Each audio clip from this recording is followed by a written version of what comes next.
Panther people, what's going on? We're going to be talking about Baker Mayfield, Shy Smith, and smelling salts. What's going on? You're watching Panthers Post with Phil Perkins. Thanks for joining. It is a Friday night light edition of Panthers Post. We're talking a Carolina Panthers win in the last preseason game of this just way too long preseason. The Browns need to get into the Bank of America Stadium right now. So I'm going to get right to it. The guys who stepped up the most to me, and without further ado, Baker freaking Mayfield. He put his stamp on this offense. Now, I'm going to caveat all this. The fact that they're playing a Buffalo Bills team that are supposed to make it to the Super Bowl this year. They're taking on the world champs, the Los Angeles Rams in week 1. And a lot of people picking the Bills to win that game and eventually use that to stack it all up and head to the Super Bowl. They did not play their starters. Not many of their main starters, obviously. Josh Allen not under center for the Bills. Von Miller, a lot of their first string guys on defense not playing. The Panthers putting it all out there basically on offense, minus a couple of key guys. I think DJ Moore played one snap. Bradley Bozeman on the sideline. More on him a little bit later. Robbie Anderson not playing. Brandon Zylstra not playing. Ian Thomas not playing. Christian McCaffrey obviously not playing. He wasn't playing the preseason for a while. On defense, Shaq Thompson not playing. But basically you had a pretty good complement of starters on offense and defense. So it was like your ones against some twos and threes for the Bills. But really what you needed this for is you can't have guys like Baker Mayfield, who, as we have known, I didn't even do an episode on it because we all knew this was going to happen. Baker Mayfield, the starter for the Carolina Panthers heading into this year. You couldn't have him not play really that second preseason game against the Patriots and then not play meaningful minutes in this final game and then wait 2 weeks to play his former team, the Browns. He had to get his feet wet, had to play against live bullets because, hey, some of those guys on the Bills defensive line were, starting caliber players. So he and the rest of the offense really needed to start getting into rhythm and just get their mind right because at least they're going to be playing at the bank in 2 weeks. So just psychologically just prep themselves for week 1 against the Browns. So obviously the first series with Baker, there were some bright spots. There were definitely some bright spots, but really what stood out to me in that first series with Baker, who played into the second quarter, was that he was rusty. And that's what they were trying to avoid in week 1 because that's the last thing you want to see against his former team is to be rusty and not in tune with the rest of your players, especially the skill position players. He had some pretty good protection with the offensive line. He had some good commands there. He has been doing that since the first preseason game against the Commanders. But I thought in that first series, he was especially rusty. A couple skill players were very rusty, but seems like that could be a trend. More on that a little bit later. Second drive with Baker Mayfield, that scoring drive with Baker, he showed obviously he had a little bit more command of the offense there. He had actual blocking. Ikem Ekwonu, not only a great run blocker, he is developing as a pass blocker already. But the one thing I found with Baker, leading up to that touchdown with Foreman, was that he always looks downfield. He always looks into the end zone trying to get that touchdown. And when it wasn't working, he used his athleticism to, get out of trouble and then find Tommy Tremble on the sidelines. And so that's the opposite of what we saw in Sam Darnold, who I'm going to mention later. Really tough look for him. But who always had happy feet, scared eyes, scared brain, scared arm. But Baker just seems calm, cool, and collected. He actually, even though he's been here the same amount of time as Sam Darnold, as in the league, he acts like he's been here double the amount of time. He's just calm, cool, and collected. And this is with an offense he doesn't know much about compared to guys like Sam and PJ. But let's talk about Baker's other scoring drive. And I'm just going to give the defense their flowers now. Just a great, just like volleyball type play. They talked about that on the Panthers broadcast. Shout out to DAZN. Actually, give me the Panthers broadcast with Steve Smith, not the Bills broadcast. But it had some volleyball qualities. All right. So defensively, you had Gross Matos, who stepped up in this game, and he needed to big time. He swatted the ball first, and then Ioannidis, the defensive tackle pickup from the Washington Commanders, then kind of batted it, almost like he planned to do it, batted it over to Jeremy Chin, who had the pick. So that gave the Panthers offense a short field. I always bring this up. It was the Panthers defense in 2015 that made it so easy for guys like Cam and Jay Stu to punch it into the end zone because they always had a short field because the Panthers defense were just ball hawks, thieves, ass. Remember those guys? And so actually it was funny heading into this game, Jeremy Chin rocking a Kirk Coleman jersey. So doing what Kirk Coleman does and pick up those those garbage interceptions, those easy basket holder type interceptions. That's what Kirk Coleman was all about. And so Jeremy Chin picking up the batted Ioannidis pass, which was a batted Yetur Gross-Matos pass. So it was a pat interception for Jeremy Chin. Haven't really seen something like that before. It almost seemed like they planned it. It was almost like a defensive play. And that gave the Panthers offense a short field. Baker with the really nice read, really nice connection with Shi Smith, who he's on the team, man. Like, if you take a look at the wide receiver room right now, you got DJ Moore, who I think played a snap. Robbie Anderson did not play at all, but he's kind of the de facto number 2. And then number 3, obviously you have Christian McCaffrey, but if you want to say strictly wide receivers, all right? So you got DJ Moore, Robbie Anderson, Shi Smith. Honestly, I'm not seeing much out of Terrace Marshall Jr. You know, we obviously in the last game against the Patriots, Matt Rule said that he's just got to practice. He practiced. He's in the game. I think he was targeted once so far in this game, and it's just not looking great, honestly. And now you're seeing, some reports out there that the Panthers are looking at Denzel Mims out of the New York Jets, who is a former Temple guy, former Baylor guy, who obviously Matt Rule loves those kind of guys. He's a big body wide receiver, 6'3", 2+. Terrace Marshall Jr. is a big body wide receiver, so why are they looking for big body wide receivers right now unless they feel that TMJ is just not the guy, unfortunately. Terrace Marshall talking about how he still gets in contact with Joe Brady, his former passing coordinator at LSU, now with the Bills. And I was saying after this preseason game, which is about to wrap up, that, do they just send Terrace Marshall on that plane back to, Western New York? Maybe. Either way, nice connection with Shi Smith. He is making the most out of his preseason opportunity. I just hope he stays safe and stays healthy. He is a slight wide receiver. He's been under the tutelage of Steve Smith, so I'm just going to bleed into the flowers here with Shi Smith.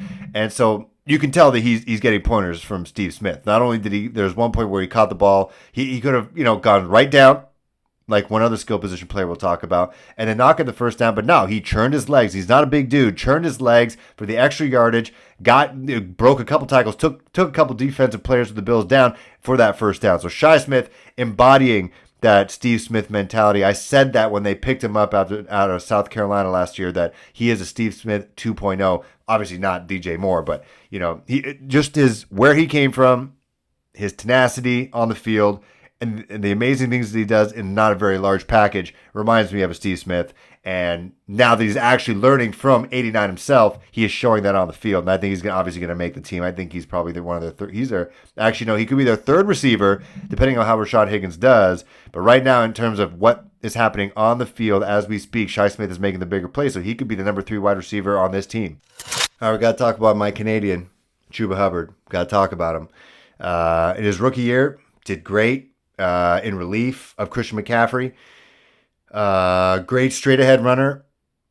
He bulked up. Definitely looks like he bulked up. But one issue he had last year is he had no hands. The hands are rough. I know I'm a vlogger, but it's easy for me to say, but he had no hands. And I was saying it was rusty at Baker with the first series. It was real rusty for Chuba Hubbard as well. Just dropping passes. Things that literally, both his hands were on the ball. One in the flat, dropped it. The other one, it was a laser from Baker. Mind you, through 2 hands of the defenders, but still landed in the breadbasket for Chuba. Still dropped that. Could have been deep for a touchdown, deep for a first down. They made up for it later, but he's got to work on those hands because right now, clearly the Panthers staff aren't satisfied with him being the second string guy. That's why they got Deontay Foreman, who could catch the ball, who did catch the ball for a touchdown. So if Deontay's catching balls and doing that tough yardage throughout the game, what's Chuba doing right now besides picking up screens? If that's his role, then great. But it's unfortunate because I really think he could have, if he could be the second string guy, but I think Deontay Foreman's obviously brought in for a reason to be the second string guy. But I think they both offer 2 different things. Obviously, Chuba's a bit faster. If he can read those holes quicker, if his eyes get quicker. There are a couple times where he did have that screen and he had an ability to bounce outside and then go for an even longer run. But he kind of ran towards the danger instead of away from the danger where there were blocks happening for him. So, obviously, it's the second year, but I expected a little bit more out of him. Now to the defense. Frankie Luvu, literally, I'm sure you're going to say this a bunch. You take a drink every time I say it. Plays like a man with his hair on fire. The dude is fast. He plays not reckless, but he plays with intuition, and he just goes. And he's so fast. He's not a physically imposing guy. He's not like a Brandon Smith, who I'm going to talk about, but he just has a nose for the ball. He goes for it, and he's a maniac, and I love him. I love him. Now to Brandon Smith, who is the opposite, because he could be playing with some just intuition because he's a rookie. But he is a gigantic human being, absolutely gigantic human being. And his size allows him to do crazy things like pick off a screen because he's just so large. He just gets in the way. And he's so athletic. He is a super fast guy. Again, nose for the ball. And if he can develop under guys like Shaq and Luvu and Corey Littleton and bulk up as well, I know people say he could be a Micah Parsons, but I think he's actually bigger than Micah Parsons and more athletic than Micah Parsons. So we could have an absolute beast on our hands. So I hope that they forget about developing Matt Corral, which I know they're going to do behind the scenes as he's on the mend. But Brandon Smith, they got to. I think the players are going to do that. I think that he's under the right guy with Phil Snow. But if he can develop like Frankie Luvu did, who was kind of picked up and was like a meh signing from the Jets and becomes what he becomes now, if they can do the same with Brandon Smith, that's a scary linebacker core with the Panthers in the future. Absolutely. My goodness. Speaking of being deadly, the first-string defensive line, definitely higher level of quality of play compared to the second team. You could definitely tell when the first-team guys were not there. Derek Brown's an absolute beast. Someone mentioned on Twitter, well, all he had to do was put on an elbow brace, and now he's J.J. Watt. He sure was playing like it. And Steve Smith is saying, he just needs to go forward and back. He doesn't need to be moving around. Forward and back, be a menace, be that big boy in the middle of the line, and then he'll succeed. It looks like if he can continue doing that, that will happen in a prove-it year from 95. All right, we're going to call this segment Things You Like to See. Things I like to see. I like to see J.C. Horn tackle someone and not get hurt, thank God, especially on turf. Things you like to see. Bradley Bozeman not playing, which is totally fine. Guy needs to stay healthy. I'm pretty sure his wife is preggers. They got a nice little dog. I know this because they're super big on social media, but they showed him on the sideline with Christian McCaffrey. And he had smelling salts in his hand. I think he was just like trying to pass out, see if anyone wants them. Everyone said no. He's like, all right, I'll save it for myself. The game's 2 weeks from now against the Browns. This guy's getting hype on smelling salts in the last preseason game against the Bills. This guy's crazy. Things you don't like to see. Let's call it that. Zane Gonzalez carted off. They said reported a groin injury. That is not good, especially if you're supposed to have a big leg and you're going to be needed and you're one of the best kickers in the NFL. So I don't know. The groin's weird, man. There's a lot of muscles in that groin, and it's attached to a bunch of different things, and it's in his right leg, so that's not good. And I hope they take his time and maybe fly him off to Germany, do some blood work. Let's just call it that. So he comes back good to go. Don't like to see to good people. And I don't know him, but, we harp on him on his play on the field, but off the field. Thanks to Camp Confidential, the propaganda, the social media team of the Panthers put out there, but they make Sam Darnold look like a real nice, genuine guy that you'd want to get hammered with on a weekend in Long Beach. So he looks like he has a high ankle sprain right now. He got fallen on by a Bills defensive lineman. You saw his ankle turn all kinds of ways, so I hope he's okay. So him and Zane Gonzalez carted off. Not good. So right now with a high ankle sprain, that's a couple weeks or months. So right now you got Baker Mayfield, P.J. Walker, Matt Corral on season-ending IR. Looks like you got to see who gets cut this, in the next couple days, and then pick someone up. Or there's a guy around who could help, but I think that's too far gone. If they haven't done that yet, it's not going to work out. And imagine him and Baker Mayfield in the QB room together. I would pick him up just for that because I think that would be hilarious. That's this episode of Panthers Post. Make sure to comment. Let me know how you felt about this last preseason game. The Panthers coming up with a dub, 2-1 record. That means nothing now. 2 weeks from now, the Cleveland Browns at the bank. We're going to go back to 2 episodes a week. The one midweek episode is going to be kind of like the breaking news / preview of the game. Maybe get some guest stars. The game after that kind of be like this one. The lighting won't be as great. The content, a bit more emotional. I'm sweating right now, even though it's pretty cool outside here in Southern Ontario. So we're going to do that. And also to celebrate week 1 against the Browns, Baker Mayfield, the starter. You see on the bottom. Got some dope-ass Baker Mayfield shirts. Support your guy. Purchase. They ship to everywhere in America and in Europe. So make it happen. I had some guys in Amsterdam hit me up about it.